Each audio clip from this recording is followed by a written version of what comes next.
মুক্তিযুদ্ধ নিয়ে প্রচুর আবেগ দেখা যায় বাঙ্গু সুশীলদের। এরা আবেগে কাইন্ডা দেয়, মুক্তিযুদ্ধ নিয়ে গব্ব করে, কিছু কইলে ফস কইরা ওঠে, আর রাজাকার পাকিস্তানের দালাল বইলা গালি দেওয়া শুরু করে, কয় পাকিস্তানকে যুদ্ধ কইরা হারাইছি। কিন্তু সত্যিকারের যুদ্ধটা যে কয়দিন হয়েছে ইন্ডিয়ার সাথে, সেই যুদ্ধে এই সোকল মুক্তিযোদ্ধাদের কোনো উল্লেখযোগ্য ভূমিকা নাই। আমাদের সেক্টরগুলোর সরাসরি যুদ্ধে যেটুকু ভূমিকা আছে সেটাই গর্বের। ইস্ট বেঙ্গল রেজিমেন্টের 8টা ব্যাটালিয়ন নিয়ে আমরা সেক্টর তৈরি করি, আমরা সেটা জানি।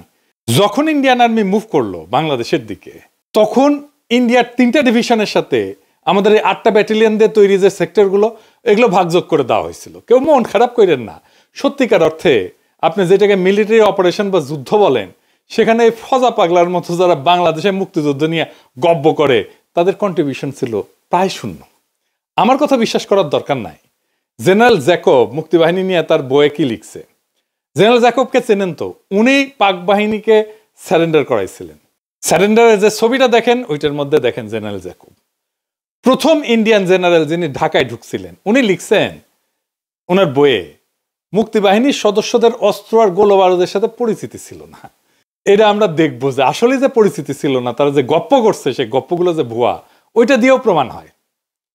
তাদের কম করে হলেও 3 মাসের প্রশিক্ষণ দেওয়া দরকার ছিল, যেন গেরিলা যুদ্ধের মূলনীতিগুলো শিখতে পারে। কিন্তু তাদের 3 থেকে 4 সপ্তাহের ট্রেনিং দেওয়া হয়েছিল, তাই তাদের কার্যকারিতা ছিল সামান্য। উনিই বলছেন। এটা আমাদের কথা না, পাকিস্তানের কথাও না, ভারতের জেনারেলের কথা। মুক্তিযোদ্ধারা জ্যাকবের এই কথার কোনো প্রতিবাদ করছে নাকি তারা জানে যে এই কথা লিখে গেছে জ্যাকব? এমন অনেক না জানা বিষয় নিয়ে আসতেছে আমার মেগা এপিসোড 1971-এর ভারত পাকিস্তান যুদ্ধের সামরিক অ্যানালাইসিস। কয়েকদিন পরেই এডিটিং চলতেছে, কিন্তু এর মধ্যে এই মুক্তিযোদ্ধাদের ভুয়া বয়ান দর্শকদের কাছে ধরায় দেওয়া হবে একটা একটা করে। ওই এপিসোডের কিছু অংশ দেখতে পারেন। এডিটর সাহেব একটু দেখা দেন। ইন্ডিয়ান মুভি দেখে আমাদের মনে এই ধারণা হয়েছে, এমনকি 1971 নিয়ে আমাদের এরকম ধারণা দেওয়া হয়েছে যে তারা মোটামুটি বিনা বাধায় বিদ্যুৎ গতিতে পাকিস্তান আর্মিরে পরাজিত করে ফেলছে। এই সমস্ত ধারণাকে চ্যালেঞ্জ করার দরকার ছিল বাংলাদেশের সেনাবাহিনীর লোকদের, মিলিটারি ব্যাকগ্রাউন্ডের লোকদের। ইন্ডিয়ান ডাক্তারি যে বালসাল, এটা বাংলাদেশের জনগণকে কে বুঝাবে? একজন ডাক্তার বুঝাবে, একজন স্বাস্থ্যকর্মী বুঝাবে। আমি কিন্তু আলাদা এপিসোড করেছি স্বাস্থ্য নিয়ে এবং এই ইন্ডিয়ার ডাক্তারি নিয়ে। কিন্তু আমাদের সামরিক বাহিনীর সাবেক এবং বর্তমান কর্তা ব্যক্তিরা বাংলাদেশের রাজনীতি নিয়ে এত বেশি চিন্তিত যে এগুলো করার টাইমই পান না। এখন কইতে পারেন ভারতের সামরিক সক্ষমতা নিয়ে মিথ ভেঙে দেওয়া কেন আমাদের জন্য জরুরি? ফজা পাগলার এপিসোডে দেখেছেন, দেখাই দিছি কেমনি করে মিছা কথা কইছে একটার পর একটা। আজ আর একটা ধান্দাবাজি ধরাই দেব, 1971-এর ভুয়া গৌরবের কথা। 2018 সালে বিডি নিউজ 24 একটা স্টোরি করে। স্টোরির শিরোনাম ছিল ভাইরাল হওয়া একটা ছবি এবং একজন গেরিলার বীরত্বের গদ্য। বিশাল বড় শিরোনাম, বাবা রে বাবা। রফিকুল হক নান্টুর ছবি দিয়ে মেলা কিচ্ছা শোনানো হয়। উনি মুক্তিযোদ্ধা, এটাতে কোনো সন্দেহ নেই। যাই হোক, কিন্তু ছবির ঘটনাটা কি মিছা কথা কইছেন সেটাও আমরা দেখব। এই ছবিগুলো তুলছিলেন ক্র্যাক প্যাটার্নের ইকবাল আহমেদ সুফি ভাই। সৌভাগ্যের বিষয় হচ্ছে ইকবাল আহমেদ সুফি ভাই এখনো বেঁচে আছেন, আর আমি ওনার সাথে কথা বলি। আমাদের মুরব্বী মানুষ তো, একদিন মনে হলো সুফি ভাইয়ের সাথে কথা বলি, ফোন দিলাম। সুফি ভাই, খোকা ভাই, মানে ওই যে ইশরাকের বাবা, জাহানার ইমামের ছেলে রুমি, তারা সবাই বীরত্বের সাথে যুদ্ধ করছেন, যার রসদ পাইছেন তা নিয়া। রুমি ভাইরা ধরা পড়ার পরে সুফি ভাইরা ক্র্যাক প্যাটার্নের অপারেশন চালায়। কিন্তু যে কখনো নাম ফুটাইতে দেখছেন এদেরকে? দেখেন নাই। কিন্তু এইটা নিয়ে যারা মিছা কথা বলছে সেটা ধরে দেওয়া উচিত, না হলে এগুলো নিয়ে বিভ্রান্তি তৈরি করবে আর 1971-এর যুদ্ধকে আরো বেশি বিতর্কিত করবে।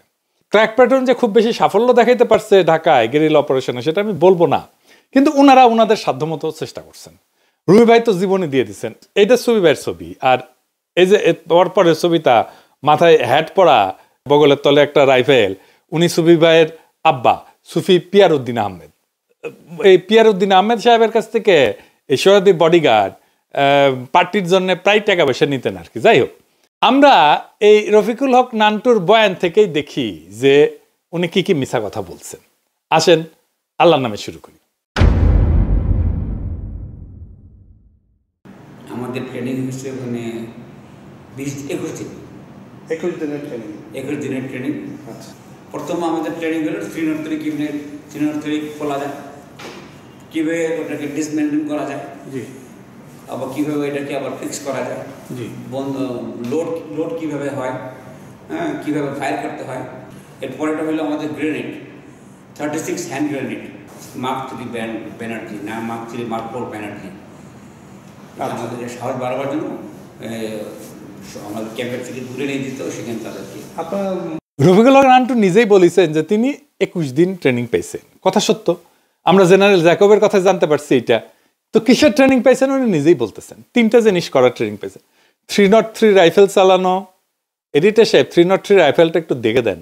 বেয়নেট চার্জ করা, 3 নাম্বার গ্রেনেড ছোড়া, 3টা কাজ। তো এই যে হাতে যে অস্ত্রটা দেখিচ্ছেন, ছবি দিয়ে বেশি অ্যাডম নিয়ে ছবি তুলিছে, এটা AK-47 এর মতো মনে হইলেও এটা চাইনিজ ভার্সন AK-47, যেটা পাকিস্তান আর্মি ইউজ করতো। আত্মসমর্পণ পর ফেলায় গেছিল। যাই হোক, এই অস্ত্র সম্পর্কে আমরা যথাযথ জায়গায় আরো বিস্তারিত আলাপ করবো।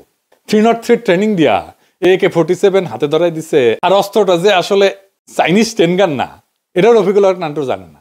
তা আমরা রফিকুল হক নান্টুর নিজের সাক্ষ্য থেকে দেখবো পরে। তিনি দাবি করিচ্ছেন যে তিনি ঢাকার একজন গেরিলা যোদ্ধা ছিলেন। আর মেজর হায়দার, তখন ছিলেন উনি ক্যাপ্টেন হায়দার, উনি তো গেরিলা ট্রেনিং দিয়েছেন, কীভাবে নিজেকে গেরিলা মানে খাওয়া দাওয়া না করে কীভাবে আমার শত্রুদের উপরে ঝাঁপায় পড়া যায়, সেইভাবে ট্রেনিং উনি দিয়েছেন।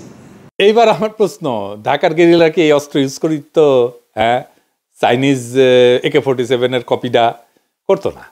ইনফ্যাক্ট ঢাকার গেরিলাদের যুদ্ধাস্ত্র ছিল সামান্য। কি কি আসেন দেখি। গ্রেনেড, পিস্তল আর বেয়োনেট। সুফি ভাইয়ের সাথে কথা বলার সময় সুফি ভাই বলছেন যে ইন্ডিয়ান স্টেন গান দিছিল, ওই যে ফুটা ফুটা আছে ওই স্টেন গান। এডিটর সাহেব দেখেন, ওই স্টেন গান কাজ করতো না, কি জন্য দিছিল সেটাও সুফি ভাই বলছে। এইটা সাহেব সুফি ভাইয়ের ওই অংশটা একটু শুনে দেন না। ওইটা আমরা ব্যবহার করে দেখেছি, ওটাতে কিছু মানুষ তো মরে না, উল্টা পুরো ম্যাগাজিন গুলি একজনের গায়ে মারার পরেও সে এসে পোকাকে গ্রেপ্তার করেছিল। ইন্ডিয়ান স্টেন আমাদের প্রত্যেককে হত্যা করে দেওয়া ছিল।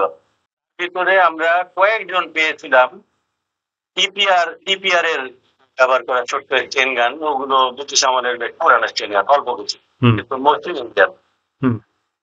আমাদেরকে কিন্তু ফ্রন্ট যুদ্ধ করার জন্য পাঠানো হয়নি, শুধু আমাদের স্টেন গান গুলো দিয়ে হয়েছিল আমাদের নিজেদের সেলফ ডিফেন্সের জন্য। তো রফিকুল হক নান্টু দাবি করিচ্ছেন যে তিনি 2 নাম্বার সেক্টরে যুদ্ধ করেছেন। সেই 2 নাম্বার সেক্টরের ক্র্যাক প্লাটুনের একটা বিখ্যাত অপারেশনের অস্ত্রের বর্ণনা শোনেন।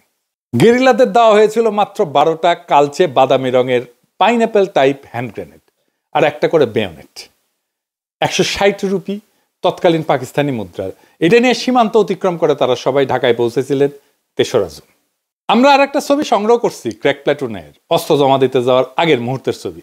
ঠিক মাঝখানে স্টেনগান হাতে দাঁড়ায় মুক্তিযোদ্ধা আবু নাহাজ নান্নু, আর ডান হাতে কোমরে হাত রেখে স্টাইল করে দাঁড়ানো ওনে নান্নু নাহাজ ভাইয়ের ছোট ভাই পল্টু।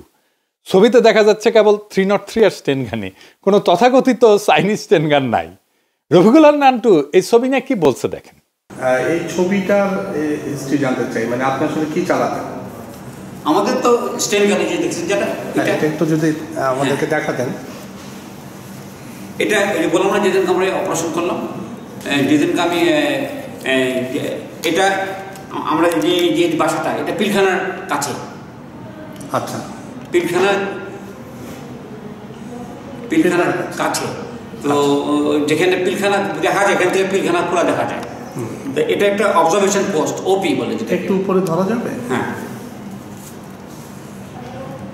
এটা অবজারভেশন ওপিতে একটা মেশিন গান, এটা জি, SMG submachine gun, sorry machine gun. জি, এই মেশিন গানে এটা 3 ট্রাইপয়েড আছে, এরকম স্ট্যান্ড আছে, দেখছেন আপনার ক্যামেরার মতন স্ট্যান্ড আছে। মানে এটা আপনার ছবি? এটা আমার ছবি। আজিমপুরের পিলখানার কাছেই ছিল সহযোদ্ধা লস্করদের বাড়ি। চায়না বিল্ডিং বললে সবাই এক নামে চিনত। ওটা ছিল ঢাকার গেরিলাদের একটা অবজারভেশন পোস্ট। বাড়ির ছাদে স্ট্যান্ডে ফিট করা থাকতো মেশিন গান। আমরাও মাঝে মাঝে যাইতাম বাড়িটাতে। একদিন চাইনিজ স্ট্যান্ড গান নিয়ে বাড়ির ছাদে উঠছি, তখনই সহযোদ্ধা ইকবাল আহমেদ সুফি আমার 2টা ছবি তোলে। একটা স্ট্যান্ডে ফিট করা মেশিন গান পজিশনরত এবং অন্যটা স্ট্যান্ড গান হাতে দাঁড়ানো। ওই ছবিগুলোর দিকে তাকালেই 71টা মনে পড়ে যায়। এই যে ক্র্যাক প্লাটুনের আরেক সদস্য লস্করদের বাসা, ওই বাসার ধারে কাছে ওনারা যাইতেন না। আর ওইখানে অবজারভেশন পোস্ট বসানো, এটা তো কোনো প্রশ্নই ওঠে না। অবজারভেশন পোস্ট বসায় প্রথাগত যুদ্ধে গেরিলা অপারেশন অবজারভেশন পোস্ট বসে কি করবে, মানে ওর দেখে কি করবে, মানে এখানে কি করবে শহরের মধ্যে। এই মেশিন গান সংক্রান্ত বিষয়টা একটু বলি, যে এটা যে অস্ত্রটা দেখা যাচ্ছে ওটা প্রকৃতপক্ষে মেশিন গান না, এটা লাইট মেশিন গান। ওই অস্ত্রটা ছাদের স্ট্যান্ডের সাথে ফিট করা না, অস্ত্রটা টার্গেটের জন্য প্লেস করতে হয় এবং সামনে দুইটা মুভেবল স্ট্যান্ড থাকে এবং ওইটা রেখেই পোজ দেওয়া হয়েছে। এটা যে কোনো জায়গায় তাৎক্ষণিকভাবে সরানো যায়, এরকম করে বাস করা যায়, আবার খুলে রেখে বসানো যায়। এটা ছাদের সাথে না, অস্ত্রের সাথে ফিট করা, ওটাও জানে না। ছাদের স্ট্যান্ডে ফিট করার সিস্টেম আলাদা, আর হাতে যেটা ওটা চাইনিজ টেন গান না, এটা চাইনিজদের AK-47 এর কপি ছিল, টাইপ 56 রাইফেল বলা হয়। এইটা সাহেব দেখেন টাইপ 56 রাইফেল, ওটা পাকিস্তানি আর্মি ব্যবহার করতো, দেখতে একই রকম। তো উনি তো অস্ত্রই চেনেন না। ঢাকার গেরিলারা আজিমপুর পিলখানা EPR হেডকোয়ার্টারের পাশে বিখ্যাত চায়না বিল্ডিং এর সাথে মেশিন গান বসে রাখছিল 71। এটা আমাদের বিশ্বাস করতে হবে ভাইরা ভাই, আমরা তো বেকুব, কিন্তু এত বেকুব তো না। আচ্ছা এইবার আসেন আমরা সুফি ভাইয়ের বক্তব্য শুনি, যে আসলেই ওই ছাদে কেন এই অস্ত্রটা আসলো, উনি কখন ছবিটা তুলছিলেন। এই দুটো ছবি সুফি ভাই তুলছেন, উনি জানাচ্ছেন এগুলো 16 ডিসেম্বরের পরে তোলা। পাকিস্তানের অস্ত্র ফেলে গেছিল যত্রতত্র, সেটা জমা দেওয়ার জন্য চায়না বিল্ডিং এর ঠিকানা দেওয়া হয়েছিল, সেইখানে সবাই অস্ত্র জমা দিয়ে যাচ্ছিল, এগুলো সেই অস্ত্র। শুনেন। না না, তাহলে তাহলে সে যে দাবি করছে যে চায়না বিল্ডিং এ তাদের অবজারভেশন পোস্ট ছিল, এটা এটা ঠিক না। কিন্তু আমাদের কোনো অপারেশনাল কিছু না, ওটা জাস্ট একটা ঠিকানা ছিল, মানুষকে বলা হয়েছিল, সাধারণ মানুষ বলেছিলাম যে ওইখানে এসে কারোর হাতে যদি অস্ত্র দেখে সেগুলো যেন ওখানে এসে সবাই জমা দেয়। সেটা তো স্বাধীনতার পরে, 16 ডিসেম্বরের পরে। পরে পরে হ্যাঁ, আফটার 16 ডিসেম্বর। হ্যাঁ, তার আগে ওটার কিছুই ছিল না, ওখানে তো লস্করের রেসিডেন্স ছিল, তার মা ওখানে বাস। তো তার মানে মুক্তিযুদ্ধের সময়, মুক্তিযুদ্ধ যখন হচ্ছে তখন চায়না বিল্ডিং এর উপরে অবজারভেশন পোস্ট থাকার কোনো সম্ভাবনা নাই। সম্ভাবনা নাই, এবং মুক্তিযুদ্ধ চলাকালীন চায়না বিল্ডিং এর নামও তো আমরা মুখে আনতাম না, বিকজ ওটা লস্করের ঠিকানা। আচ্ছা আচ্ছা, তাহলে তাহলে এটা একদম একদম মিথ্যা দাবি, কমপ্লিটলি মিথ্যা দাবি। আপনারা যখন গেরিলা অপারেশন করতেন ক্র্যাক প্লাটুনের, তখন তো এই ধরনের অস্ত্র আপনাদের ছিল না নাকি? কি কি অস্ত্র ছিল আপনার?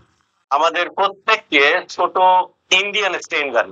আচ্ছা, ইন্ডিয়ান স্টেন, যেটা ফুটা ফুটা ফুটা ফুটা থাকে না, খুবই বাজে, ওইটা আমরা ব্যবহার করে রেখেছি। ওটাতে কিচ্ছু আর মানুষও মরে না, উল্টা পুরো ম্যাগাজিন গুলি একজনের গায়ে মারার পরেও সে এসে পোকাতে গ্রেপ্তার করেছিল।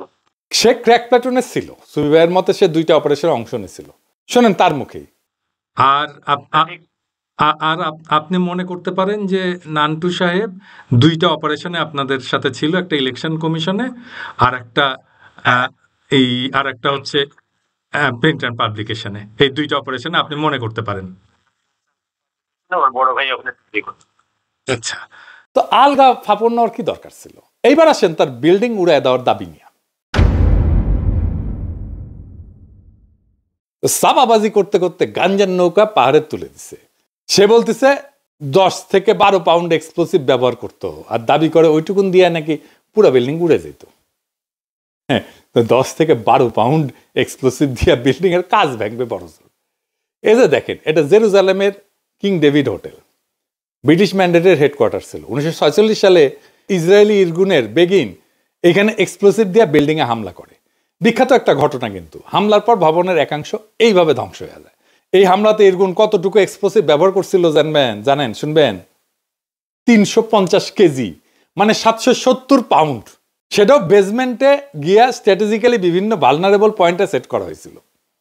যে কোনো মিলিটারি এক্সপার্ট হিস্টোরিয়ান যখন এই 10 পাউন্ড এক্সপ্লোসিভ দিয়া বিল্ডিং উড়ায় দেওয়ার কাহিনী শুনবে, আস্তে আস্তে মুইতে দিবে। অবশ্য সে কইছে 12 কেজি, মানে 25 পাউন্ড আর কি এক্সপ্লোসিভ। ডিএফপিতে 12 কেজি মানে 25 পাউন্ড লিখছে, আর নির্বাচন কমিশন অফিসে 12 পাউন্ড লিখছে। এইটুকুন এক্সপ্লোসিভ দিয়া বিল্ডিং উড়ে যাচ্ছে, চিন্তা করেন কি গপ্প। 1883 সালে লেবাননে বৈরুতের আমেরিকান মেরিনদের ব্যারাকে হেজবুল্লাহ হামলা করছিল। সেই বোম্বিং এ 241 জন আমেরিকান সৈন্য এবং 58 জন ফ্রেঞ্চ সৈন্য মারা গেছিল। অত্যন্ত দুঃখজনক ঘটনা। এই একটা 19 টন ট্রাককে এক্সপ্লোসিভ দিয়ে ভর্তি করিয়া একজন সুইসাইড বোম্বার ব্যারাকের কাছে নিয়ে গিয়ে ডেটোনেট করে দিছিল। সেখানে কত এক্সপ্লোসিভ ব্যবহার করেছিল জানেন? আন্দাজ করেন তো, 10 pound, 20 pound, 50 pound, 200 pound, 500 pound, কোনোটাই না। 12,000 পাউন্ড মানে 5.5 টন। তো নান্টুরা কি মিনিয়েচার অ্যাটম বম ইউজ করতো যে 10 পাউন্ড এক্সপ্লোসিভ দিয়ে বিল্ডিং উড়াই দিবে? আচ্ছা বাদ দিলাম এই গাল গপ্প। আর্মি তো মুক্তিযুদ্ধ নিয়ে প্রচুর হাউকাউ করিছে, ওখানে মিউজিয়ামে বানাইছে ক্যান্টনমেন্টের মধ্যে, করে নাই? করিছে তো। তো আপনারা আর্মি আলা ভাইরা আপনারা কেন বলেন নাই যে এটা তো অবাস্তব গল্প কইতেছে, অসম্ভব গল্প কইতেছে, এটা তো সত্য হইতে পারে না? বলেন নাই কেন? ঠরে এখন তো সারা দুনিয়া কইবে সব ভুয়া, কারণ মিছা কথা কইছে। এখন তো পুরা গজদন্ত মিনার ভাঙ্গা পড়বে মুক্তিযুদ্ধ নিয়া, কি হবে তখন? গব্বর কি হবে?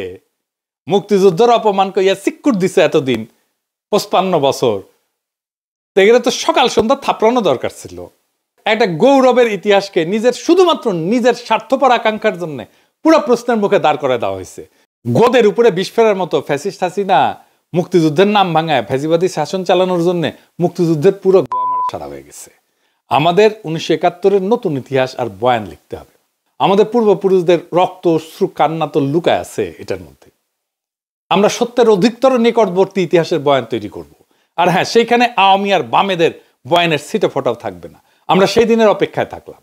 1971 আমাদের রক্তের স্মৃতি, কিন্তু গৌরব যদি মিথ্যার সাথে মোড়া হয় তা কেবলই ধ্বংসের অপেক্ষায় থাকা একটা তাসের ঘর। আজ আমরা বলতেছি আমরা গৌরব রাখবো সত্যের সঙ্গে, মিথ্যাচারের সঙ্গে না। যারা সত্যিকার ভাবে সেক্টরে সেক্টরে যুদ্ধ করছে, তাদের কষ্ট, তাদের অল্প অস্ত্র, অল্প রসদ, ছোট ছোট বীরত্ব আর অসীম সাহস, এগুলোই আমাদের গর্ব। ভোতা কাহিনী, সহজে ভাইরাল হওয়া ছবি আর কথার কুটকাচালি এসবে আর আমরা বিশ্বাস করব না। বীরত্বের ইতিহাস বড় করে থাকা উচিত, কিন্তু মানুষ আর ইতিহাস দুই পবিত্র, কিন্তু সেই পবিত্র ইতিহাসে মিথ্যা কাহিনী ঢুকায় দেওয়া ক্ষমাহীন অপরাধ।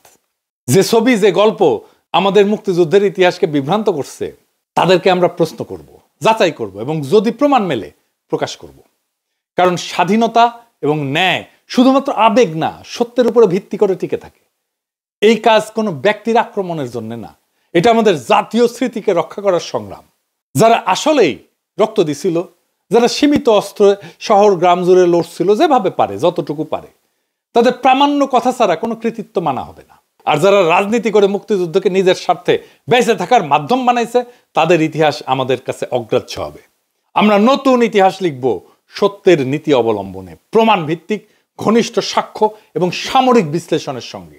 এটা কোনো মিথ্যাচারের বদলা না, এটা আমাদের পূর্বপুরুষদের সম্মান ফিরে আনার চেষ্টা।